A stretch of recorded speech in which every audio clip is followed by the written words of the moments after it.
This is Talk Business and Politics with Roby Brock. You don't get no peace.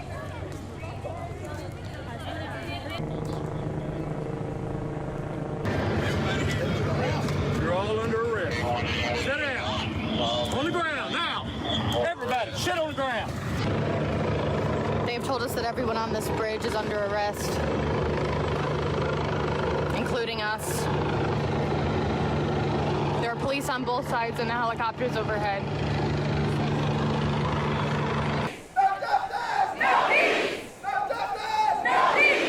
A chant and a stance that has been familiar at the state capitol.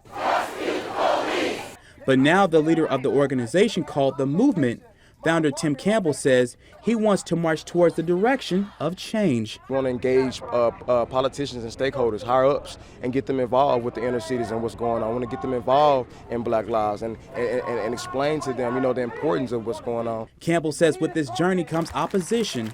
He says the group have received several viable threats. The thing about peace is peace doesn't stand alone. Peace has to have protection.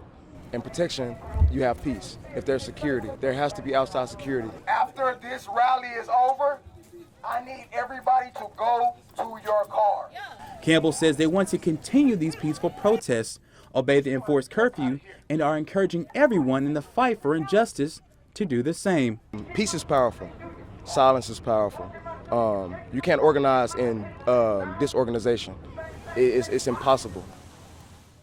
These are the sights and sounds of some of the protests around the state capitol this week. In the wake of the killing of George Floyd, a black man at the hands of a white police officer, Derek Chauvin, the nation saw a flurry of protests, some peaceful, some riotous. Some of the riot caused by those around the protest, some caused by the law enforcement watching over them. I've watched the protests locally and nationally as you have. I've read the reports, I've followed many on social media, with a variety of thoughts, and watch the sideshow debates. Should the military be invoked? Did the president pull a publicity stunt at a church?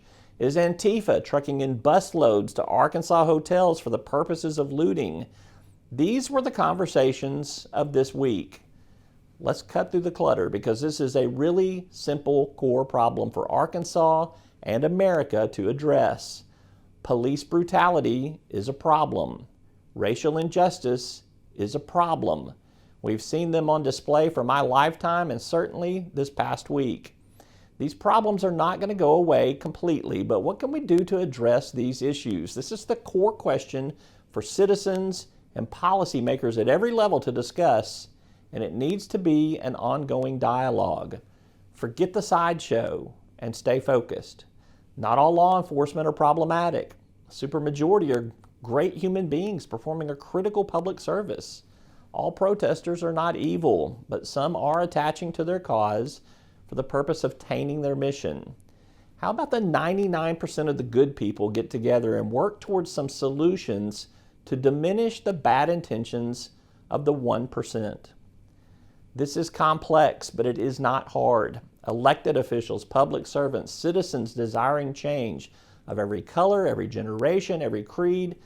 Let's unify around finding ways to reduce the prejudices and the policies that treat a black 17-year-old boy differently than a white 17-year-old boy when they get pulled over by the police. It goes beyond that, but let's start there. When we come back, I'll be joined by Scott Hamilton, CEO of the Urban League of Arkansas, and a 40-year friend of mine to discuss what it will take to foster a better understanding of race relations in this day and age.